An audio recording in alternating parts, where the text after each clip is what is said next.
So Real Madrid versus Benfica knockout round of 16 qualify ചെയ്യാൻ വേണ്ടിയുള്ള നോക്കൗട്ടിൻ്റെ first leg match. ഈ ഒരു മാച്ച് എന്തായാലും കോൺട്രവേഴ്സികൾ നിറഞ്ഞതായിരിക്കും. ഈ ഒരു മാച്ച് ഭയങ്കര ത്രില്ലിംഗ് ആയിരിക്കും, ഭയങ്കര എല്ലാവരും ഉറ്റുനോക്കുന്നൊരു ടൈപ്പ് ഓഫ് മാച്ച് ആയിരിക്കും. അത് ഉറപ്പായിരുന്നു. അതിൻ്റെ റീസൺ എന്ന് പറയുന്നത് ഈ ഒരു ലീസ്ബണിലെ ഇന്നിപ്പോൾ നടന്നില്ല ഒരു മാച്ച്, ഇതിൻ്റെ തൊട്ട് മുമ്പ് മാച്ച് ഡേ 8 ചാമ്പ്യൻസ് ലീഗിൽ ലീസ്ബണിൽ നടന്ന സമയത്ത് 3-2 എന്നുള്ളൊരു സ്കോറിന് റയൽ മാഡ്രിഡ് പരാജയപ്പെട്ടു.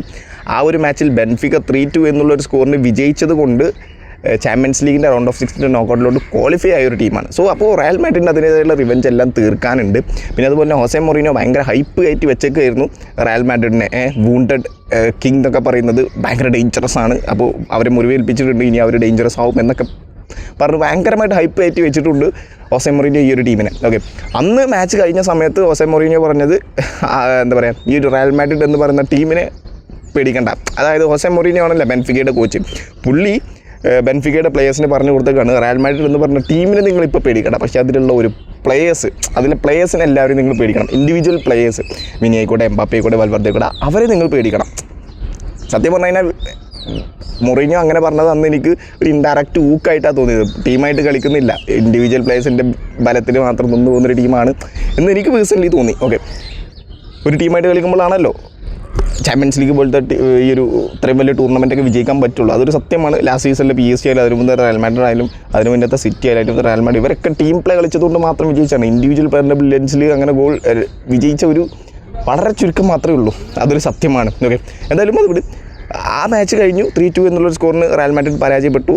ഇതിൻ്റെ ഫസ്റ്റ് ലെഗ് വരുന്നു. ഫസ്റ്റ് മാച്ച് ലീസ്ബണിലാണ്, ആ സെയിം സ്റ്റേഡിയത്തിൽ തന്നെയാണ് നടക്കാനുള്ളത്. അന്ന് ഗോൾ കീപ്പറൊക്കെ സ്കോർ ചെയ്ത് റയൽ മാഡ്രിഡ് നാണക്കേടിൻ്റെ ഇറ്റ്സ് പീക്ക് കഴിഞ്ഞിട്ടാണ് ഇങ്ങോട്ടേക്ക് വരുന്നു. റയൽ മാഡ്രിഡിൽ ഓൾറെഡി ജൂഡ് ബെല്ലിംഗം ഇല്ല, അദ്ദേഹത്തിന് ഇഞ്ചുറി ആയിട്ട് ഇനി കുറച്ച് കാലം അദ്ദേഹത്തിന് 8 വീക്കോളം അദ്ദേഹം പുറത്തിരിക്കും എന്നുള്ള കാര്യം കൺഫേം ആയിട്ടുണ്ട്. എംബാപ്പെ സ്റ്റാർട്ടിങ്ങിലൊന്നും ഉണ്ടാവും ഇല്ലെന്ന് ഉറപ്പില്ലായിരുന്നു, കാരണം ലാസ്റ്റ് റയൽ സോസിഡാദിനെതിരെ എംബാപ്പെ ഇറങ്ങിയിട്ടില്ലായിരുന്നു. സോ അപ്പോൾ എംബാപ്പെ ഉണ്ടാവും ഇല്ലെന്നൊന്നും കൺഫേം ഇല്ല. അപ്പോൾ റയൽ മാഡ്രിഡ് ഓൾറെഡി പ്ലേയേഴ്സിൻ്റെ ഇഞ്ചുറി കാരണം ആ ഒരു പ്രശ്നത്തിലും കൂടിയാണ്. പിന്നെ ഡിഫൻസ് റയൽ മാഡ്രിഡ് ഈ സീസണിൻ്റെ തുടക്കം തൊട്ട് നമുക്കറിയാം ഡിഫൻസ് ഒട്ടും ശരിയല്ല. കഴിഞ്ഞ സീസൺ തൊട്ടേ ഉണ്ട്, ഈ സീസണിലും വലിയ കാര്യമൊന്നുമില്ല. ഡിഫൻസ് എന്താ ചെയ്യേണ്ടെന്നൊരു ഐഡിയ ഇല്ല. അങ്ങനെ മൊത്തത്തിൽ കയ്യിൽ നിന്ന് പോയി നിൽക്കുകയാണ് റയൽ മാഡ്രിഡും. അപ്പോൾ എന്ത് സംഭവിക്കും ബെൻഫിക്കയ്ക്കെതിരെ? ഓൾറെഡി ഇപ്പോൾ ഒരു എന്താ പറയുക, ഹ്യൂമിലേഷൻ നേരിട്ടു, ഇനി വീണ്ടും നേരിടോ ഇല്ലേ? പക്ഷേ അല്ല, റയൽ മാഡ്രിഡ് മാൻ പൊളി, ഒന്നും പറയാനില്ല. കിടിലൻ കളിയായിരുന്നു കളിച്ചത്. എനിക്ക് പേഴ്സണലി ഭയങ്കരമായിട്ട് ഇഷ്ടപ്പെട്ടു ഈ ഒരു റയൽ മാഡ്രിഡ് ടീമിൻ്റെ കളി. ഞാൻ പൊതുവേ എനിക്ക് ഡിഫൻസിൽ റയൽ മാഡ്രിഡ് ഒട്ടും വിശ്വാസമില്ല. ഇവന്മാർ എന്ത് മണ്ടത്തരം വല്ലതും കാണിക്കുമോ, മിസ്പാസൊക്കെ കൊടുത്തിട്ടുണ്ട്. പക്ഷേ അവന്മാർ തന്നെ റിക്കവർ ചെയ്തിട്ടുണ്ട്. ഒരു ബെൻഫിക്കയുടെ അറ്റാക്കുകളെല്ലാം 1-on-1 ഒക്കെ വരുന്ന സമയത്ത് ഹ്യൂസൺ ആയിക്കോട്ടെ, റൂഡിഗർ ആയിക്കോട്ടെ, അർണോൾഡ് ആയിക്കോട്ടെ, ലെഫ്റ്റ് മറ്റേ കരേരാസ് ആയിക്കോട്ടെ, ഇവർക്കൊക്കെ 1-on-1 ടാക്കിൾ ചെയ്യാൻ പറ്റുന്നുണ്ട്. ഓക്കെ, അതൊരു കാര്യമാണ്. പിന്നെ ട്രെൻറ്റ് അലക്സാണ്ടർ-ആർണോൾഡ് സ്റ്റാർട്ടിംഗ് ലെവലിൽ വന്നത് ഭയങ്കര വലിയൊരു അഡ്വാൻറ്റേജാണ്. കാരണം നല്ല കിട്ടിലും ത്രൂ ബോൾ വരുന്നുണ്ട്, നല്ല ക്രോസ് വരുന്നുണ്ട്, അക്യുറേറ്റ് ആയിട്ടുള്ള പ്രിസൈസ്ഡ് ആയിട്ടുള്ള ക്രോസുകൾ വരുന്നുണ്ട്. അത് റയൽ മാഡ്രിഡ് ടീമിനെ സംബന്ധിച്ചിടത്തോളം നല്ല കാര്യമാണ്. നല്ല ഇമ്പാക്റ്റ് ഉണ്ട്.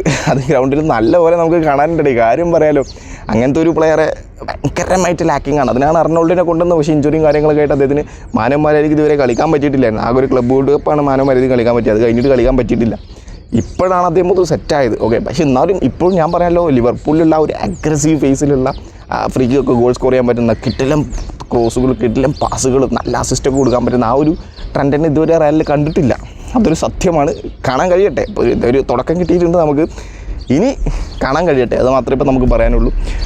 പിന്നെ അതുപോലെ തന്നെ മിഡ്ഫീൽഡിൽ കാമാവിംഗ, അച്ചോമനി ഇവർ കിടിലനായിട്ട് കളിച്ചിട്ടുണ്ട്. മുന്നിൽ എംബാപ്പെ കുറച്ചൊന്ന് ഔട്ട് ഓഫ് ഫോം ആണെന്നുണ്ടെങ്കിൽ വിനി ഫോം അറ്റ് ഇറ്റ്സ് പീക്കായിരുന്നു. റിമിനി ഇപ്പോൾ കുറച്ച് കണ്ടിന്യൂസ് ആയിട്ട് റയൽ സോസിഡാഡിനെതിരെ 2 ഗോൾ സ്കോർ ചെയ്തു. അങ്ങനെ കുറച്ച് മാച്ചസ് ആയിട്ട് 2026 നല്ല ഫോമിലാണ് കളിച്ചുകൊണ്ടിരിക്കുന്നത്. അപ്പോൾ വിനി അടിപൊളിയായതുകൊണ്ട് തന്നെ എംബാപ്പേൻ്റെ ഔട്ട് ഓഫ് ഫോം അങ്ങനെ അതിൽ മങ്ങിപ്പോയി. പക്ഷേ എംബാപ്പേൻ്റെ ഇതിൽ ട്രൈ ചെയ്തു. പക്ഷേ എംബാപ്പയ്ക്ക് ഒരു അസിസ്റ്റ് ഉണ്ട് കേട്ടോ ഈ ഒരു മാച്ചിൽ. വിനിയുടെ ഗോൾ സ്കോർ ചെയ്തതിന് അസിസ്റ്റ് വെച്ചത് എംബാപ്പയാണ്. അങ്ങനെ മൊത്തത്തിൽ അടിപൊളിയായിട്ടാണ് കളിച്ചത്, ഒന്നും പറയാനില്ല. കോർട്ടു ആസ് യൂഷ്വൽ അങ്ങനെ ആ ചങ്ങായി is under rated hero of this Real Madrid team. ഈ ഒരു മാച്ചിലും ഉണ്ടായിരുന്നു. ഒരു ഡിഫ്ലക്റ്റഡ് ആയിട്ടൊരു ബോളൊക്കെ ഉണ്ടായിരുന്നത് ബെൻഫിക്ക അടിച്ചിട്ട് ഡിഫ്ലക്റ്റഡായി നേരെ പോസ്റ്റ് കയറേണ്ട ബോളാണ്. പക്ഷെ കോർട്ടുവിൻ്റെ റിഫ്ലക്സ് സ്പോട്ട് സേവ് ചെയ്ത് കളഞ്ഞിട്ടേ അത് ഒന്നും പറയാനില്ല കോർട്ടുവിൻ്റെ ആ ഒരു സേവിനെ കുറിച്ചൊന്നും. എന്തായാലും ഫസ്റ്റ് ഹാഫിലൊക്കെ കംപ്ലീറ്റ് ഒരു റയൽ മാഡ്രിഡ് ഡോമിനൻസ് ആയിരുന്നു. ലാസ്റ്റ് ബെൻഫിക്കയ്ക്കെതിരെ ലീസ്ബണിൽ നടന്ന സമയത്ത് നമുക്ക് ഓർമ്മയുണ്ട്, അന്ന് ബെൻഫിക്ക ആയിരുന്നു കംപ്ലീറ്റ് ഡോമിനൻസ്. ഓക്കെ, എംബാപ്പെ മാത്രമായിരുന്നു അന്ന് റയൽ മാഡ്രിഡിൽ കളിച്ചുകൊണ്ടിരുന്നത്. പക്ഷേ ഇന്ന് അങ്ങനെയല്ല. ഇന്നത്തെ മാച്ചിൽ അങ്ങനെയായിരുന്നില്ല ഉണ്ടായിരുന്നത്.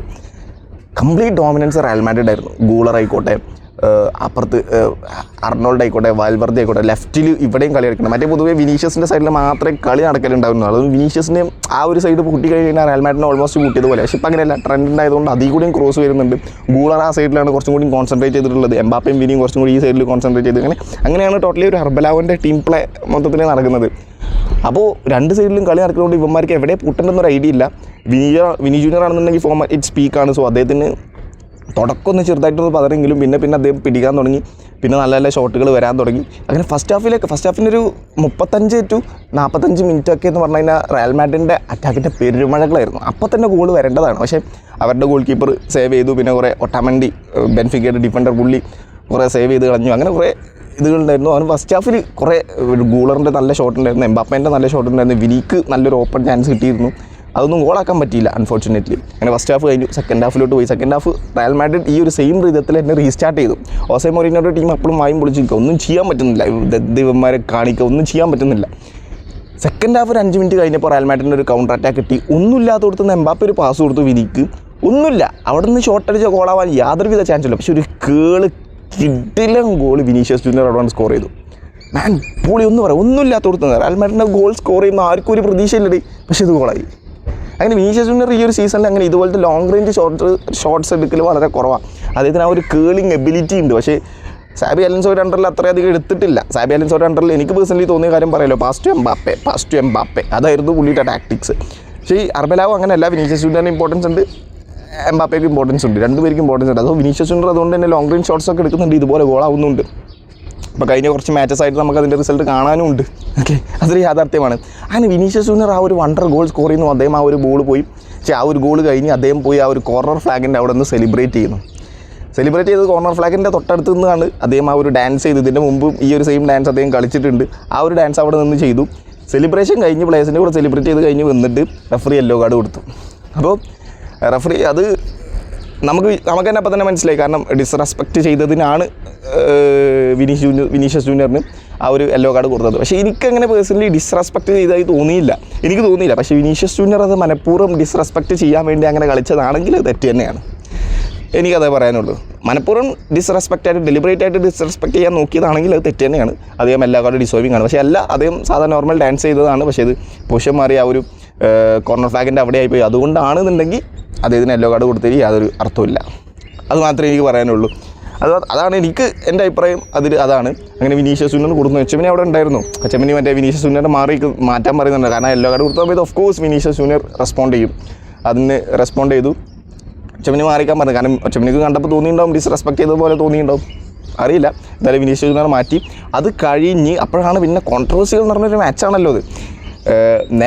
വിനീഷ്യസ് ജൂനിയർ നേരെ പോയി മാച്ച് റീസ്റ്റാർട്ട് ചെയ്യാൻ നിൽക്കായിരുന്നു. അപ്പോൾ മറ്റേ അവിടുത്തെ ഒരു ക്രിസ്ത്യാനി എന്ന് പറഞ്ഞ പ്ലെയർ മറ്റേ ഷർട്ട് ഇങ്ങനെ പൊക്കി വെച്ചിട്ട് വല്ല വിനീഷ്യസ് ജൂനിയർ പോയിട്ട് മങ്കീതെന്ന് വിളിച്ചു.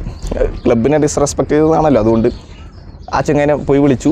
വിനീഷ്യസ് ജൂനിയർ സ്പോട്ടിൽ മറ്റേ റേസിസം പ്രോട്ടോക്കോൾ ആക്ടിവേറ്റ് ചെയ്യാൻ പറഞ്ഞു.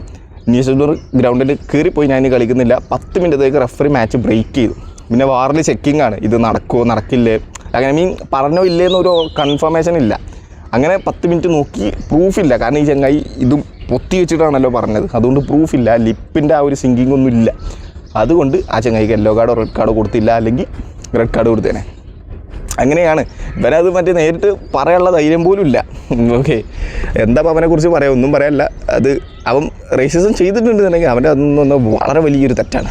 ഓക്കെ, അത് മാത്രമേ എനിക്ക് പറയാനുള്ളൂ ആ ഒരു കാര്യത്തിൽ. അങ്ങനെ മാച്ച് പിന്നെ റീസ്റ്റാർട്ട് ചെയ്തു. പ്രൂഫില്ല എന്ന് പറഞ്ഞ സമയത്ത് വിനീഷ്യസ് ജൂനിയർ അങ്ങനെ റീസ്റ്റാർട്ട് ചെയ്തു. കാരണം അദ്ദേഹത്തിന് മാച്ച് റീസ്റ്റാർട്ട് ചെയ്ത് പറ്റൂ. കാരണം അദ്ദേഹമാണ് മാൻ ഇൻ ഫോം എന്ന് പറയുന്നത്. ഓക്കെ, മാച്ച് റീസ്റ്റാർട്ട് ചെയ്തു. വിനീഷ്യസ് ജൂനിയറിൻ്റെ വക അത് കഴിഞ്ഞ് ഡേഞ്ചറസ് ആയിട്ടുള്ള കുറേ അറ്റാക്കുകൾ ഉണ്ടായിരുന്നു. പക്ഷേ ഒന്നും ഗോളാക്കാൻ പറ്റിയില്ല. എംബാപ്പേൻ്റെ ഒന്നും 1-2 അറ്റാക്കുകളൊന്നും ഗോളാക്കാൻ പറ്റില്ല. പിന്നെ ഇവരുടെ എംബാപ്പയുടെയും വിനിയുടെയും കയ്യിൽ നിന്നും എപ്പോഴൊക്കെ ബോൾ ഇട്ടു, അവരുടെ കയ്യിൽ എപ്പോഴൊക്കെ ബോൾ ഇട്ടു, അത്രയും ഡെസിബിളിൽ ആ സ്റ്റേഡിയം മൊത്തം കൂക്കുവിളിയായിരുന്നു. ഏറ്റവും കൂടുതലുള്ളത് വിനീഷ്യസ് ജൂനിയർ സ്ഥിരം ഓസെ മൊറീഞ്ഞോ കളി കഴിഞ്ഞിട്ട് പറഞ്ഞ കാര്യമാണ്. വിനീഷ്യസ് ജൂനിയർ എപ്പോഴും ഫാൻസിനെ പ്രൊവോക്ക് ചെയ്യും. അവിടുന്ന് എന്താണോ സംഭവിക്കുന്നത് അത് മാത്രമേ ബെൻഫിക്കയിൽ നടന്നിട്ടുള്ളൂ. പിന്നെ അതുപോലെ ഒരു ഗോള്, അങ്ങനത്തെ ഒരു ഗോൾ അടിച്ച് കഴിഞ്ഞിട്ട് അദ്ദേഹം സെലിബ്രേറ്റ് ചെയ്യേണ്ട രീതി ഇങ്ങനെയല്ല. ടീം പ്ലേയേഴ്സിൻ്റെ കൂടെയാണ് സെലിബ്രേറ്റ് ചെയ്യുന്നത്. ഒരു പ്ലെയർ എങ്ങനെ സെലിബ്രേറ്റ് ചെയ്യണമെന്ന് വേറെ ആൾ പറഞ്ഞു കൊടുക്കേണ്ട അവസ്ഥ, അതൊക്കെ ഒരാളുടെ പേഴ്സണൽ ഫ്രീഡം അല്ലേ. ഓക്കെ, എനിക്ക് എങ്ങനെയാണ് തോന്നിയത് ഞാൻ പറഞ്ഞു എന്നേ ഉള്ളൂ. വിനീഷ്യസ് ജൂനിയർ എവിടെ ചെന്നാലും ഗോൾ അടിച്ച ഡാൻസ് ചെയ്യലുണ്ട്. അതിനിപ്പോൾ എന്താ ഡാൻസ് ചെയ്യുന്നത്, ഇവിടെയും ബാൻ ചെയ്തിട്ടൊന്നുമില്ലല്ലോ. ഓക്കെ, അത് എന്തായാലും അങ്ങനെ കഴിഞ്ഞു. ഹോസെ മൊറീഞ്ഞോ അങ്ങനെ പറഞ്ഞു. പിന്നെ അതുപോലെ തന്നെ ബെൻഫിക്ക ഒരു അറ്റാക്ക് ചെയ്തുകൊണ്ടിരിക്കുക. ഹോസെ മൊറീഞ്ഞോക്ക് റെഡ് കാർഡ് കിട്ടിയ ഇൻസിഡൻറ്റാണ് പറയുന്നത്. ബെൻഫിക്ക അറ്റാക്ക് ചെയ്തുകൊണ്ടിരിക്കുകയാണ്. വിനീഷ്യസ് ജൂനിയർ പുറകിൽ നിന്ന് വന്ന് ആ ഒരു ബോൾ എടുക്കാൻ നോക്കി. ടാക്കിൾ ഫ്രം ബിഹൈൻഡാണ്, അതവിടെ ഫൗളായി. ഹോസെ മൊറീഞ്ഞോ എന്ത് ചെയ്തു, റഫറിൻ്റെ അടുത്ത് പോയി പറഞ്ഞു അത് സെക്കൻഡ് യെല്ലോ ആണ്, അവന് റെഡ് കാർഡ് കൊടുക്കണം പറഞ്ഞു. പക്ഷേ റഫറി കാര്യമായിട്ടൊന്നും കൊടുത്തില്ല. ഹോസെ മൊറീഞ്ഞോ എന്ത് ചെയ്തു, അദ്ദേഹത്തിൻ്റെ സ്ഥിരം സ്വഭാവം, റഫറിനോട് ചൂടായി, വിരൽ ചൂണ്ടി സംസാരിച്ചു, റഫറിനോട് പോയിൻറ്റ് ചെയ്ത് സംസാരിച്ചു. ആദ്യം റഫറി ഒരു യെല്ലോ കാർഡ് കൊടുത്തു, പിന്നെയും ഹോസെ മൊറീഞ്ഞോ നിർത്തുന്നില്ല, പിന്നെയും പറഞ്ഞു. അപ്പോൾ റഫറി ഒരു യെല്ലോ കാർഡും കൂടി കൊടുത്തിട്ട് റെഡ് കാർഡ് മേടിച്ച് ഹോസെ മൊറീഞ്ഞോ കയറിപ്പോയി. ഇനി സാന്റിയാഗോ ബെർണാബിയിൽ നെക്സ്റ്റ് മാച്ചിൽ ടച്ച് ലൈനിൽ ഹോസെ മൊറീഞ്ഞോ ഉണ്ടാവില്ല. ബെൻഫിക്കയ്ക്ക് പിടിക്കാൻ പറ്റുമെങ്കിൽ അത് ലീസ്ബണിലായിരുന്നു. സാന്റിയാഗോ ബെർണാബിയിൽ അവർക്ക് പിടിക്കാൻ പറ്റില്ലെന്ന് അറിയില്ല, പറയാൻ പറ്റില്ല കേട്ടോ. ചാമ്പ്യൻസ് ലീഗാണ്, ഒന്നും പറയാൻ പറ്റില്ല. ഏത് ടീമിനെ എപ്പോഴും ആരൊക്കെ പൊട്ടിക്കാന്നൊന്നും പറയാൻ പറ്റില്ല. അങ്ങനെ ഹോസെ മൊറീഞ്ഞോക്ക് റെഡ് കാർഡ് കിട്ടി. പിന്നെ കാര്യമായിട്ട് വലിയ വലിയ ഇൻസിഡൻസ് ഒന്നും കാര്യമായിട്ടുണ്ടായില്ല. റയൽ മാഡ്രിഡ് ഞാൻ പറഞ്ഞല്ലോ നല്ല കൺട്രോൾ ചെയ്ത് ടീം മാച്ച് പോയത്, നല്ല കൺട്രോളിങ്. ആ ഒരു മിഡ്ഫീൽഡിലായിക്കോട്ടെ അറ്റാക്കിലായിക്കോട്ടെ. വിനീഷ്യസ് ജൂനിയറൊക്കെ വളരെ ബ്രില്യൻ്റായിട്ട് ടൈം കളയുന്നു. എംബാപ്പയെ പറ്റുന്ന പോലെയൊക്കെ ടൈം ടൈം വേസ്റ്റ് ചെയ്യാൻ നോക്കി. കാരണം ഇവർക്ക് ഇവിടെ ജയിച്ചു കഴിഞ്ഞാൽ പിന്നെ സാന്റിയാഗോ ബെർണാബിയിൽ ജയിക്കാൻ കുറച്ചും കൂടി ഈസിയാണ്. ഓക്കെ, റയൽ മാഡ്രിഡിന് അങ്ങനെ മാച്ച് അങ്ങനെ പോയി. പിന്നെ വേറെ കാര്യമായിട്ടൊന്നും ഉണ്ടായില്ല. റയൽ മാഡ്രിഡിൻ്റെ സെക്കൻഡ് ലെഗ് നമുക്ക് നോക്കാം എന്തായാലും. So thank you so much.